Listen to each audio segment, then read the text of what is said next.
Hi everyone, welcome back to my channel. My name is Emily and today I have my October wrap up. First things first, I got a filling earlier today and had like this part of my mouth numbed, so if I'm talking strangely or if my face looks weird, that's why. I read, again, 9 books in the month of October, and I think that's what I read in September as well, which is crazy because I don't feel like I read it that much, but apparently I did. I do want to start with a couple of books that I ended up DNFing because I feel very conflicted about it. So at the end of September, we had Contemporary-a-thon and then Latinx-a-thon. And Contemporary-a-thon went really, really well. I was so proud of all that I was able to read, but then I was like kind of exhausted from reading so many books that week that I just was like not my best in Latinx-a-thon, which I was really, really sad about. But I had picked up 2 books that I was really excited about, and I'm really sad that I didn't end up liking it. Okay, I should say I only started one of them. So I picked up When the Moon Was Ours and Wild Beauty by Anna Marie McLemore. And I started When the Moon Was Ours. And the writing is gorgeous, and I can totally understand why people love these books. However, I have realized that magical realism is just not the genre for me. I, for whatever reason, don't connect with it. It always puts me into a bit of a slump, and I just think it's not for me. I don't know. I don't really have a concrete reason why, but When the Moon Was Ours, I got maybe 20 pages in, and it had taken me like, I swear, like a week. Like I said, the writing is gorgeous, and I'm not gonna totally write off Anna Marie McLemore because I think I would like maybe some of her other books. I don't know. I think Wild Beauty had more potential, but at that point I was like not willing to like disappoint myself 2 books in a row, and I don't know. So I didn't end up reading those 2, and I felt so sad about it. But to try to kind of make up for my Latinx-a-thon fail, I picked up several books by Latinx authors and of Latinx stories at the very end of Latinx Heritage Month, which is September 15th to October 15th. The first one that I picked up and finished was The Alchemist by Paulo Coelho. This is a classic from a Brazilian author, and it was originally written in Portuguese. This is a very beloved classic, and it follows the main character as he goes on a journey, kind of just learning about life and love and faith, and it felt very similar to The Little Prince for me, which is one of my favorite classics. I couldn't really tell you much about the plot, to be honest. For me, the plot wasn't what made this successful. It was the writing and the sort of thoughtfulness. It just made me think a lot, and I found myself highlighting quotes pretty frequently. And I thought it was really moving and beautiful, and I liked the commentary about love and faith and God. I thought it was very interesting, very well done.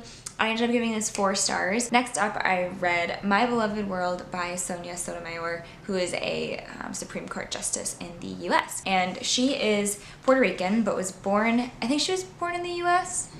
I can't remember. And grew up, I believe, in the Bronx. But she spends the story talking mostly about her childhood and her education and growing up in a poor family in New York City, where she's kind of dealing with or exploring both of her cultures, her Puerto Rican culture as well as her culture as, you know, a young American girl in American schools. And she's obviously very bright and is able to become very successful, and I think it sort of reads like an American dream, like rags to riches sort of story. It wasn't anything that I was like blown away by. She also doesn't talk at all about her time in the Supreme Court, which I completely understand. That is like, you know, kind of like touchy. I mean, you don't want to divulge too much, I would imagine, but I feel like that's kind of the most interesting part of her story. I shouldn't say it's the most interesting part, but that's the most unique part. Not very many people are on the Supreme Court, obviously. But it was very interesting hearing about her journey and where she came from. It was good. I'm glad I listened to it, and I'm glad that I now know more about her. It has really made me want to learn more about the Supreme Court and how that all works because I don't know. But it was just a solid 3-star, and yeah, that's all I have to say. And then next is one of my favorite books of the month, and that is The Poet X by Elizabeth Acevedo. I picked this one up also for Latinx-a-thon / Latinx Heritage Month, mostly because my friend Jocelyn from Yogi with the Book loved this book when she read it earlier this year, and since she was a co-host of Latinx-a-thon and I had started the read-a-thon by DNFing a book by her favorite author, but I wanted to like read something that she loves and that she had highly recommended because I definitely trust her recommendations, and I knew this was one that I would really like. This is a story written in verse, and Elizabeth Acevedo herself reads the audiobook, and I did spend time both reading it and listening to it, but I found I was able to engage with it more fully listening to it because Elizabeth Acevedo was able to read it in the way that it is supposed to be read, if that makes sense. This is a story of a young girl, Xiomara, who is growing up kind of having to bridge the gap between her two separate identities as a young Latina girl and also as an American girl. This is one that's really hard to describe because there's so much to it. It's very moving, both in happy and sad ways, but basically Xiomara comes to terms with the fact that she doesn't fit into the mold that her parents expect of her. She has a lot of conflict, like inner conflict with her faith primarily. She spends the book really battling back and forth between whether she should go through with her confirmation class within the Catholic Church or not. And yeah, I thought that was super interesting as someone who is Catholic and also has a lot of issues with the Catholic Church that I can easily understand. And it is really hard when it can be so sexist and homophobic, and she deals with a lot of those instances. It was hard to read in some cases because of that, but I think it's such an important story, and I loved it. So I gave this book 4.5 out of 5 stars. I really loved it and would highly recommend. I had a couple of readathons that I wanted to participate in, and the first one was Spookathon. So the first book that I completed was for the challenge of reading a book that does not take place in our like current era, and for that I chose Two Dark Reigns by Kendara Blake. This is the third book in the Three Dark Crowns series, following the same characters and picking up a little bit after the second book leaves off. I'm not going to go into a synopsis because spoilers abound, but I will say I was super disappointed in this book. And I say that because it was one of my most highly anticipated books. I love the first 2 books in this series. I think it's really dark and interesting, and I felt like Kendara Blake had a really good thing going. The biggest complaint I have with this doesn't have to do with the plot so much, but this does not feel like a finalized book. There were so many things in this that felt like they slipped through the like cracks during editing. So there were certain plot points that cropped up that I wasn't sure had ever really been introduced before that. Everything felt really rushed, especially like important like conversations or discussions or whatever would be rushed through for no reason, and it just didn't carry the same weight as it could. Additionally, there were a lot of formatting and grammatical errors that I noticed, but the most obnoxious, it was most of the way through the book, and there's a character named Brandon, B-R-A-N-D-O-N. On one page he's mentioned several times, probably mentioned 4 times. 2 of the times that he's mentioned, Brandon is spelled B-R-A-N-D-E-N, which is not how it's spelled in the rest of the book. Like, how does that happen? I was just baffled, and it took me completely out of the story. That kind of thing is so distracting to me. So yeah, I ended up giving this 3 stars, which I think is generous because I just love this series so much. I'll definitely read the next book. I'll finish it out. But this, not good. Next, I completed the challenge to read a book with pictures, and for that I read Nimona by Noelle Stevenson. This is a graphic novel about a supervillain, Lord Blackheart, and Nimona, who is his self-appointed sidekick. And she has shape-shifting powers and is able to kind of like help him out of tough spots and such. But it's a really fun story because it's like looking at what makes a supervillain and like how he came to be this person. Overall, it was a lot of fun. It wasn't my favorite graphic novel that I've read, but I did really like it. Yeah, it was just kind of unexpected, lots of fun, probably 3.5 out of 5. Then I completed the challenge for read a book with purple on the cover, and this was the last book that I read for Spookathon. So that was Beneath the Sugar Sky by Seanan McGuire. No surprises, I adored this. This is also the third book in a series, so I won't go into a synopsis, but if you don't know about the Wayward Children series, then you've never watched a video on my channel before, and you are seriously missing out. This is a story about children who go to portal worlds, so things like Narnia, Alice in Wonderland, and then when they come back, kind of figuring out how to navigate life after these really fantastical, whimsical worlds. This one takes place in a world that we haven't seen before, and it's so weird and just like over the top. And if I read about this world in any other book, I'd be like, come on, give me a break, this is too much, not into it. But with this one, I was like, yes, I love it, give it to me. And Seanan McGuire is so intentionally quirky, and also just like a great writer. Everything is super diverse.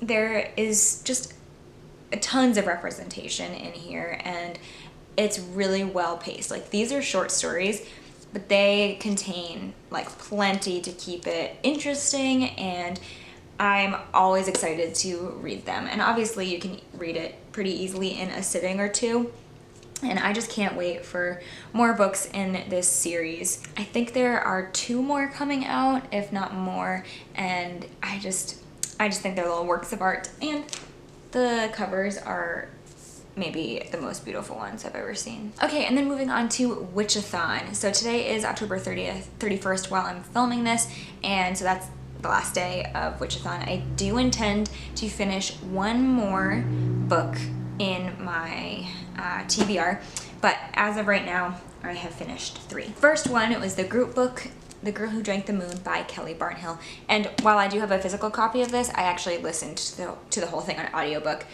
because I realized I didn't have any audiobooks to listen to during that week. This is a very whimsical middle grade fantasy story. And in the society that we start our story in, every year they sacrifice a baby, the youngest baby in their population, to the witch in the woods, and they hope that this will keep them safe and sort of placate her and make sure that she doesn't come after them, basically. What they don't know is that the witch, Zan, is very kind, and every year she rescues the child that is sacrificed and brings it to a loving family in a different society. While she is rescuing the children, she feeds them starlight, and one year she rescues a baby that she becomes very close to, and I forget why exactly, like what spurred that, but she takes longer to bring the baby to another family.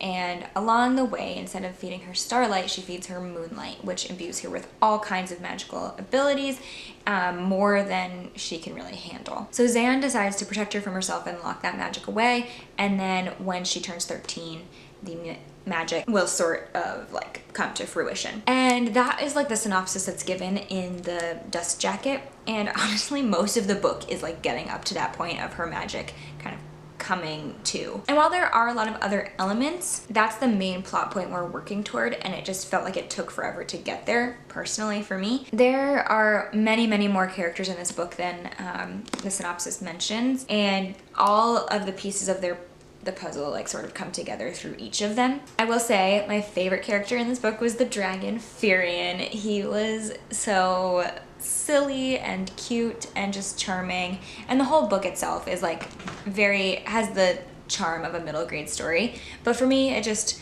didn't do anything spectacular. I don't know, it was good. I really enjoyed it. I would give it 3.5 out of 5. but it's not my favorite middle grade that I've read this year. Then I finished my buddy read with Jocelyn, Yogi with the Book, and that was An Unkindness of Magicians by Kat Howard. I just have to start by saying Jocelyn and I are now both obsessed with Kat Howard to almost an unhealthy degree, I would say. We both love this book, and it was so fun to read this book and love it with someone else because it is kind of confusing. This is a urban fantasy story that just like throws you into the middle of the world and basically provides no explanation. You just have to learn as you read, and it was great to sort of talk it out with her and figure out what was happening, kind of come up with predictions of what might happen and talk about our favorite characters. I don't want to say too much because this I feel like can get spoilery really fast. The only thing that I didn't love was the ending.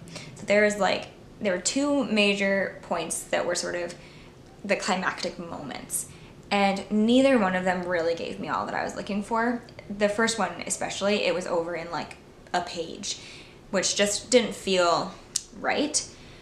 I think I would have preferred to have the book be a little bit longer and get more of that story. I really loved this. I can't wait to read more from Kat Howard. I bought my own copy of An Unkindness of Magicians and her other book, Roses and Rot. So I'm really, really excited to see more of her, and yeah, I loved this so much. Did I say 4.5 out of 5? Yeah. And then finally, I finished my mystery thriller for Witchathon. I actually finished it this morning, and that was Behind Her Eyes by Sarah Pinborough. So I vlogged most of this week, and I vlogged while reading the last, like, I don't know, maybe 10 pages or so. So be on the lookout for that this weekend, hopefully. The twist at the end is so unexpected and so wild. I have seen some people say that it's like too far-fetched and like just didn't really fit with the rest of the story. There was no way we could know that was happening. I have no problem with that. Like I would prefer not to figure it out or be like led there in any way. I kind of like that it came out of nowhere. I should say what this book is about. This is a domestic thriller. Our main character, Louise, meets a man in a bar one night and they like share a kiss. And then she finds out the next day, not only is he married, but he's also her new boss. And so that's awkward. And then she meets his wife and starts a friendship with her.